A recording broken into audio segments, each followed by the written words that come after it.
Welcome to Business Over Beer, where entrepreneurs, small business owners, and people passionate about what they do bring us their stories and their favorite beer.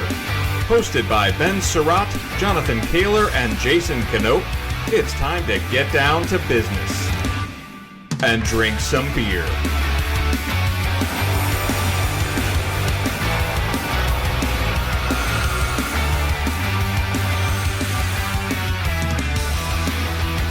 Hello, everybody. Welcome to another episode of the second biggest podcast in the Pacific Northwest. That's right, folks. We are still on the heels of those pesky Sasquatch hunters. I don't get it.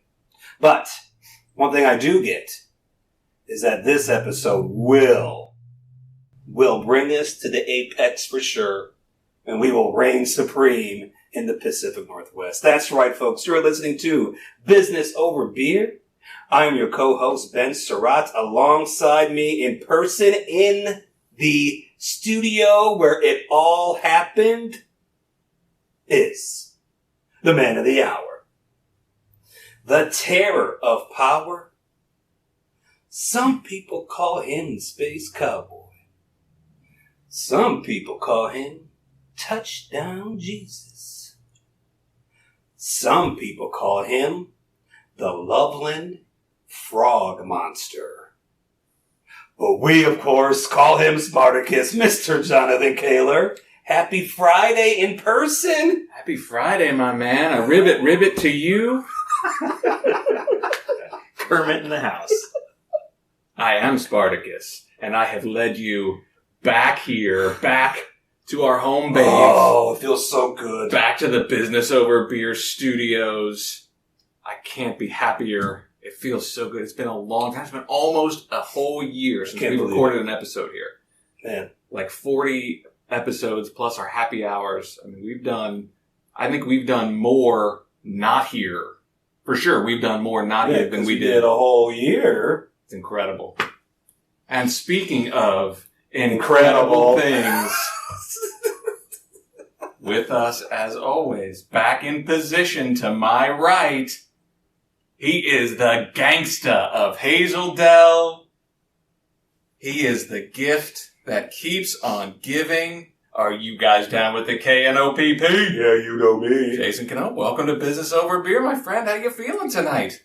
I'm feeling great. It's fantastic to be back in the Business Over Beer studio and going to drink some beer with you guys.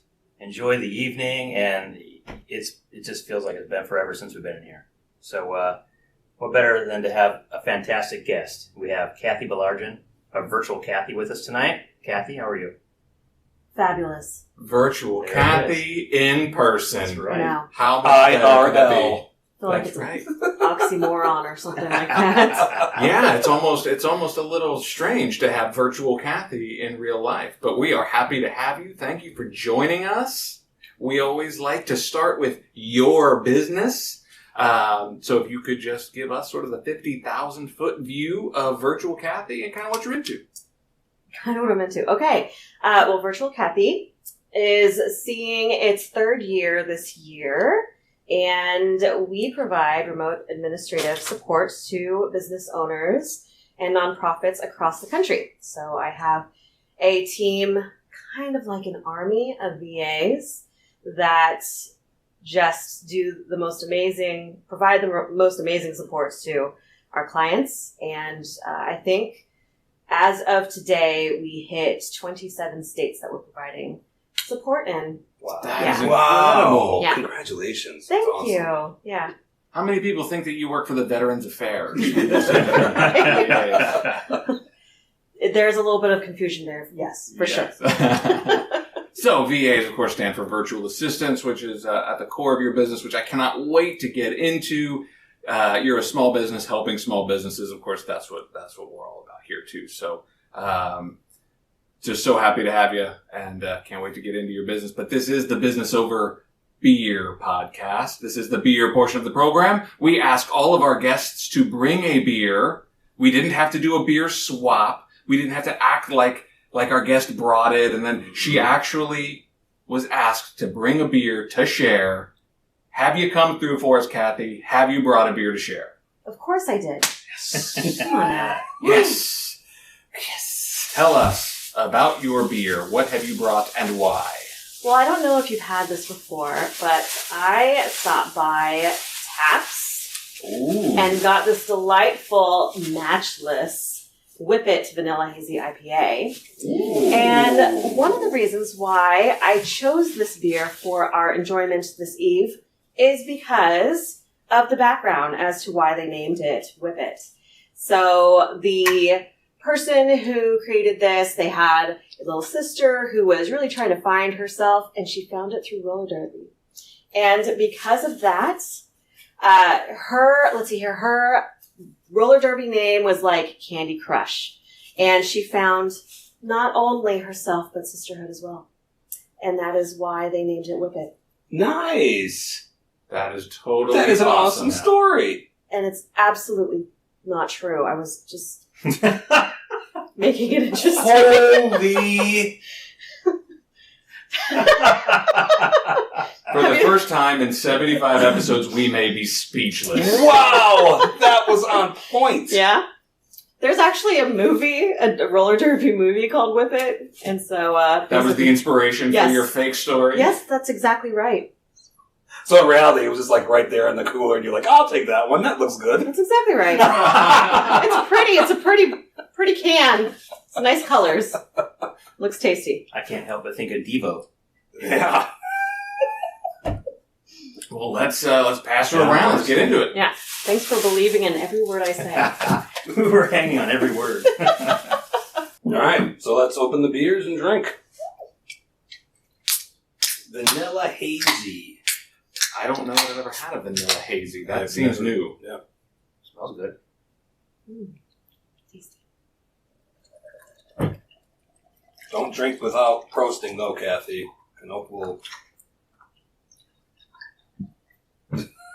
Don't drink without what? Prost before you drink. That would get you buying the next round if you. Look at that, though. I mean, my God, that's a That's beautiful nice, beer. That's beautiful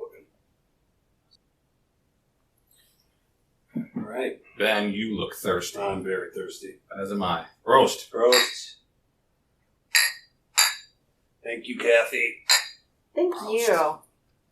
So glad you're here.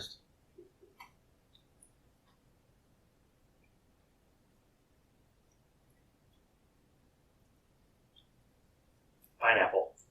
I was That just tastes going to say pineapple. that, dude. Like, Ooh, nice citrus.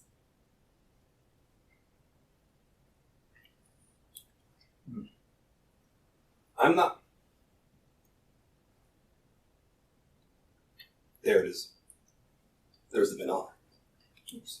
At the very back there. The vanilla really mellows the Yeah. whole thing out, Yep. which I'm not sure I'm a huge fan of because Yeah. you know I like the hop bitterness. Mm-hmm. So the vanilla adds some like sweetness and mellowness to it that is unlike a typical hazy. Yeah. It drinks more like a stout almost. Right? It seems heavier. Very full. I like Full. the mouth Full, feels great. yeah. I do like that part. So, what do you think, Cathy? I think this makes beautiful pictures. You know, for the gram. For the gram.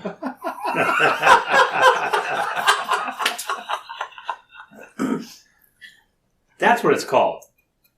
The gram. This delights me. Does it delight you? It does. It does. Actually. For the gram. Anything in particular that delights you? Other than it's Friday night and we're sitting around drinking beer. Everything delights me. But this, Jeez. above all, delights me the most. 7.5% too, man. Woo. It's got a punch. Yeah. Call that mid-octane. Yeah, mid-octane. What do you think, Canoper? It does feel a little heavy. Yeah. It's good taste. I like it. Pineapple, vanilla is kind of nice. I definitely taste I that don't- pineapple. I don't think I've ever had anything similar to this before, so it's not bad. There's my optimism right there. Yeah, it's definitely different. I like it. it's once you kind of get the feel for what it's all about. Mhm. So I think when you look at it, the haziness of it, you have an expectation of what it's going to be, and then kind of thrown back. But then once you kind of get the feel for it, it's like, Let's be honest, gentlemen. Is it a little too girly for you? No, not at all. No, not at all. Excellent. Not at all. If there's one thing we like, it's juicy beers. And Canoper, he loves juicy beers. Fruity beers. Fruity beers. So, Cathy, let's talk about Virtual Cathy. Okay, Benjamin. Let's do it. So, I'm assuming, and I don't know, that's why I'm asking you this question. 2020 was a pivot year for you, but I'm guessing a little bit different. Did it open things up for you, 2020? 2020 was a robust year for the company. We started off with 3 VAs at the beginning of the year, ended with 10. Whoa, Yeah. that's Wow. massive. So it was quite busy. We really didn't lose any clients, though. There was definitely a silent pause, like what's going to happen. And then a lot of our clients, they were needing to pivot, and we were already poised for virtual work anyway.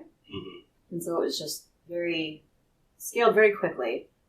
And it was a big year for us, for sure. Yeah. I mean, when we met earlier in the year, Mhm. last year, and I think your big secret you were going to say for the podcast was the fact that you expanded to different states, right? Mm-hmm. Mm-hmm. Now it's happened. Yeah. Is it everything you thought it was going to be, or is it completely different than what you thought it was going to be? And more. Ah. That's, there's a little bit of some difficulty with the time zones, but ultimately, there really isn't anybody that we can't, provide services to, just because everything's remote. And so many programs these days are, 1, user-friendly, and 2, they're all cloud-based. Mm. So it's very easy to get access and do what we need to do, and we don't have to be in an office somewhere to do it. Yeah. And so in those 27 states that you have clients, then do you try to put virtual assistants near those areas, or is the location of your VAs and the location of your clients kind of completely unrelated because they don't necessarily need to be close together? It is unrelated. I do have a couple of VAs that are out of this area, but the majority actually are in Washington or Oregon. And so some people just work an early shift, and others, work typical shift, kind of depending on that time zone thing. So I'm interested to know about you as a business owner. So it's interesting to kind of read your mission and your purpose and all about the things that your business does. And it's all about empowering business owners to delegate, right? To do what they do best, to kind of give some relief for the administrative burdens that small business owners and entrepreneurs go through. Mm-hmm. So how have you managed that in your business? Because I would assume that just like other small business owners, you have to go through some of those same struggles. So I'm kind of curious, do you use your own services to kind of help with some of that delegation, or how have you tried to manage that as you've grown your business as an entrepreneur? Well, 1, absolutely. I definitely use my VAs to do internal company work, and they're glad to do it. I have promoted several of my VAs on my team to kind of help accommodate and support the growth that we're seeing. So I have a client relations manager that is just like my right-hand person, which is amazing. And then I have some department leads that help with onboarding new clients and onboarding new VAs as well, because we're consistently adding people to our team as the need continues to grow. Do you feel like you're sort of ahead of the game versus maybe some of your other small business peers just because of the business that you're in? Do you feel like you've got a better handle on that and maybe setting yourself up for better success? I think the leg up that I had was prior to starting this company, I was in business management consulting, and so I worked with a variety of different size businesses, and so I was able to navigate some of those startup headaches because I've walked it through with my clients before. And so I realized when I needed to grow and how to grow. That was usually adding people. And that's usually the scariest thing that people decide to do in their business, whether it's employees or contractors or VAs or whatever. And so because I just kind of dove into that face first, really, we were able to really be able to scale with our clients as 2020 allowed us to grow. For sure. Very cool. Awesome. So where are you from? Are you from Portland, born and raised, or how did you end up in this area? I've been here the majority of my life, actually. I don't see any reason to leave. It's fabulous here. I was born in Salem, Oregon, so I really haven't gone far. Oh, you really are. And then I was raised here. Yeah. Wow. Yeah. Native. That's rare. Mm-hmm.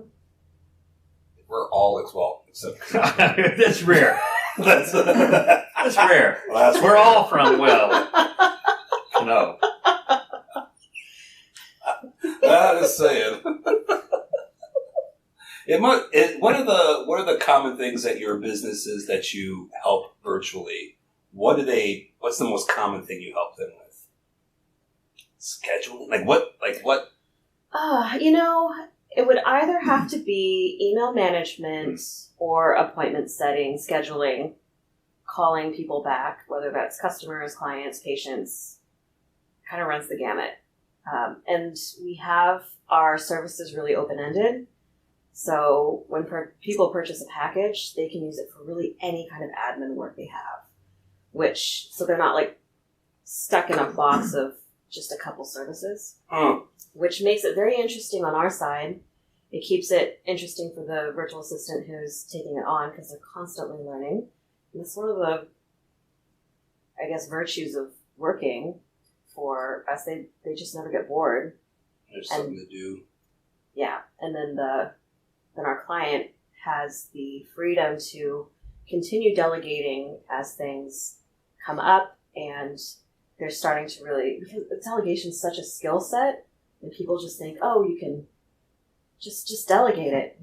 It doesn't come naturally to a lot of people. Mm-hmm. And so usually it starts off a little small, simpler things that they have in their mind. And the great thing is when they start getting used to I can give my virtual assistant this, and I can give them this, and you can kind of see them get excited about the new stuff that they want to pass off, so then they can be free to do other things. It's almost like getting used to what virtual assistants can do, right? Yeah. It's like, oh, I can have a virtual assistant do that, or my VA can do that. Like, wow, okay, I have this much more time now. I get it. Mm-hmm. I see. Are there any specific industries that you're specialized in or you prefer to work with? Majority, well, the big chunk of, the category of people that we help the most are business services. So coaches, consultants, marketing agencies, businesses helping businesses, right? And then our second largest is actually nonprofits, which we just got into kind of at the end of last year, but we just kind of blew up in that space because nonprofits are always inundated with admin. They have a budget that they need to stick with, and they don't necessarily need to hire an employee, right? They know that this is temporary, so it fits their needs when they need it.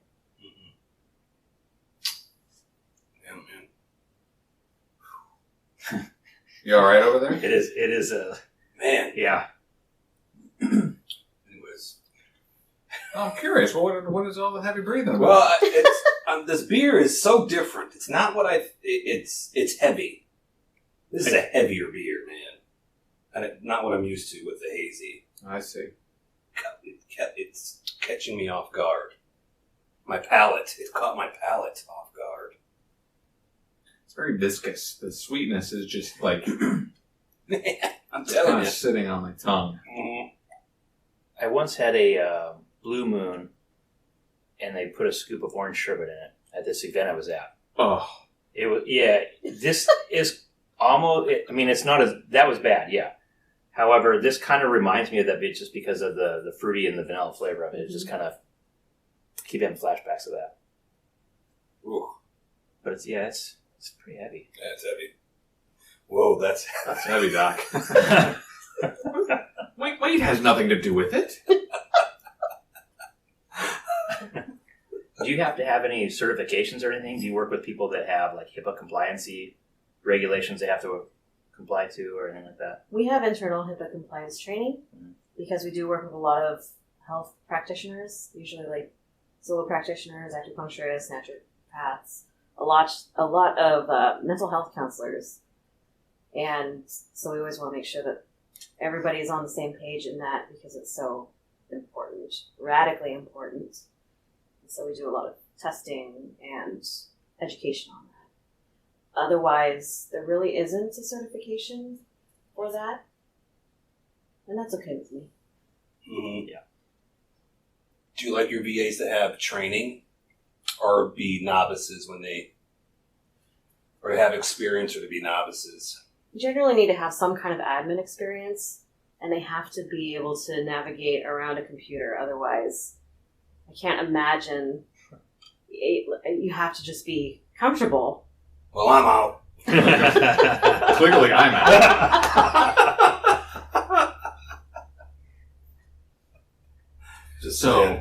So I'm reminded of a story that Cathy told us recently about joining a D&D club. So that's why she was so good at telling that story about that beer, because she's the creative gamer where you tell stories, right? Does that have I bet that has something to do with your ability to be super creative and come up with a story that we would buy. Tell me I'm wrong. Tell me I'm wrong. You can't. I can't. Yeah, I knew it. Yeah, no, it is really fun. Like I said before, I will come to my own defense. Nerds are in. D&D has not been more popular than now. Why is that? Is it a For real? quarantine Are you thing? serious? I am totally serious. Like before, way back when, D&D's been around for a long time. Yeah. It's always been, the kid with the milk breath in the basement. Which I have now. Why was she staring at you, Ben? I don't know. She shot you a look when she said milk breath. Maybe you guys want to split up a little bit. Jeez. You have a mint? I do. I have a bag of wonders over here. I'm sure she does for you, man. I'm sorry, Cathy. I can't take him anywhere. But Hey, at least I didn't take my shoes off this time. Thank goodness. But I think it got more mainstream when there's a podcast called Critical Role that came out. And I believe that's the biggest podcast of D&D, at least right now. But they took these voice actors and they put them together and they have them live stream their D&D sessions. And it just kind of caught how it went. That's how I met my husband. Was in a role-playing game, not in D&D, but it was a role-playing game online. And this is not a family-friendly show, so feel free to tell that story if you were so inclined. The role-playing game online. Dungeons and Dragons. D&D. It was actually D&D. a text-based game called Dragon Realms.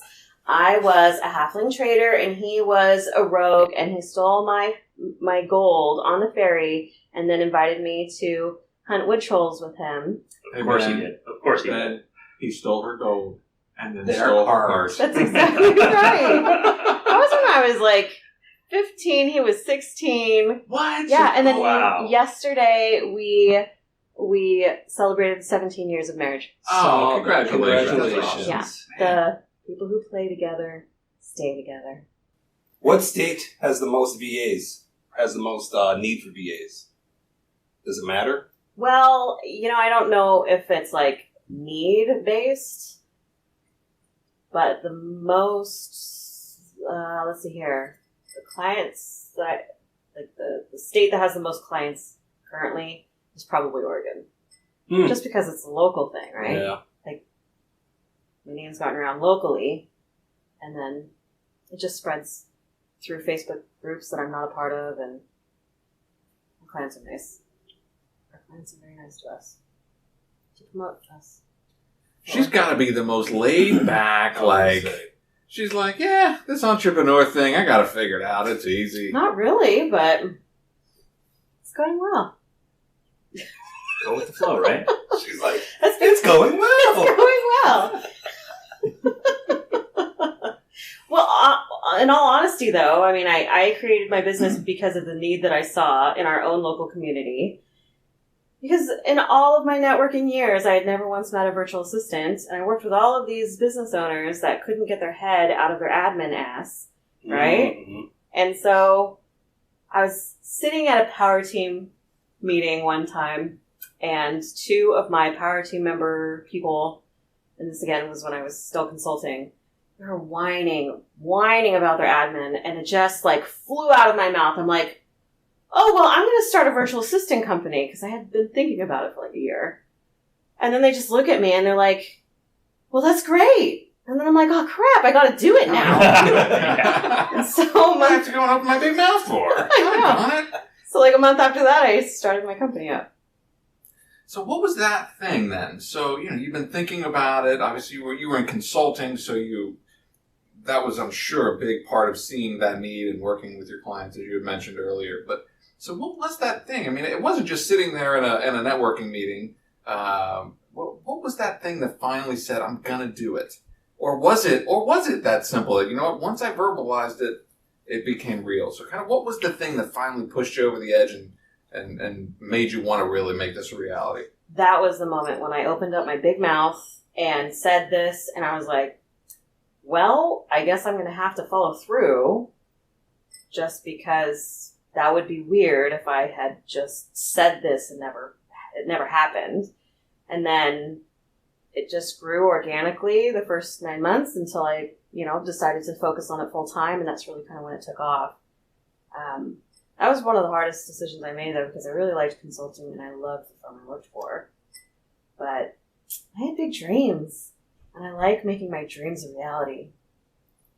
Well, it's really cool that... I know, that's like really, mushy. Well, no, I was thinking, says the one who plays D&D. Halfling and gold and... And that's not the first time that I made a business happen, though. I did that for my husband. Well, tell us about that. So he was absolutely miserable at his job. He had been there for 10 years. I had a dream that he started a dog boarding and daycare business because he loved dogs. And how many dogs do you have? Well, now we have 5. You have 5 dogs. Yeah. Just to kind of, you guys are obviously dog lovers. Well, at the time we only had 2, and we didn't live on the farm that we do now. But I told him, hey, I had this dream, and he just clung on to it. So he decided to make a 5-year plan to buy property that he'd be able to run his business on, and we did it in a year and a half. And then we got his stuff together, and within 3 months of him opening his doors, he was making as much as he was after 10 years at the company he was miserable at. And he's been doing it for 5 years now, and it's been wonderful. And his mental health, which has really, really just take a hit. He's the happiest he's ever been. But it was hard, but it gave him something to work towards and focus on. That's awesome. Yeah. It's fantastic. That story is really familiar, right? Mm-hmm. Except for the part where I was making the same amount of money 3 months after I quit. She needs to consult for us. We got to figure out what we're doing wrong. Obviously, we're doing something wrong. But the thing is, it was built off of a need. Obviously, the need was there. She poking at us? I think she's poking at us. Well, no, I'm not saying saying that you don't have a need, but you got to figure out how to meet that need. Oh, yeah, look at her. She's going on. She's going into consultant It's the mode. beer. It's the beer. I'm sorry. Oh, good. No, it's consultant mode for sure. I do apologize. I was just trying to make a joke. I was, hey, pipe down over there. I think it's Dungeon Master mode. Dungeon Master. Yeah. There are no whips. There's no whips in dungeons? I'm sure there is. I can't. I don't. Whipping. Yeah. In the underbelly of the virtual D&D universe, I'm sure there's some whips going on. Oh my gosh. I don't know if I'm doing my business any services on this podcast. It's really cool, though, that, that you saw this need 3 years ago, 2.5 years ago, made it happen, and then the environment shifted really in your favor to really just say, hey, if you had started it now, there would still be all of this learning curve, but you were so fortunate to have that foundation, and then this happened where everyone went virtual. So I'm really interested to hear more about what is the future of Virtual Cathy? What do you see from maybe from employment trends as when we get to the other side of this? And I do want to learn more about your atypical entrepreneur mindset that you had mentioned to us. But before we do that, Ben looks thirsty. He does look thirsty. I am thirsty. Parched, even. I knew it. Join us next week for part 2 of this episode. You can be sure we'll be talking more business and drinking more beer. Business Over Beer reminds you to always drink responsibly. Our theme song is Idiocracy by Christian Leo. Thanks for listening, and we'll see you next time on Business Over Beer, a TH3 Entertainment production.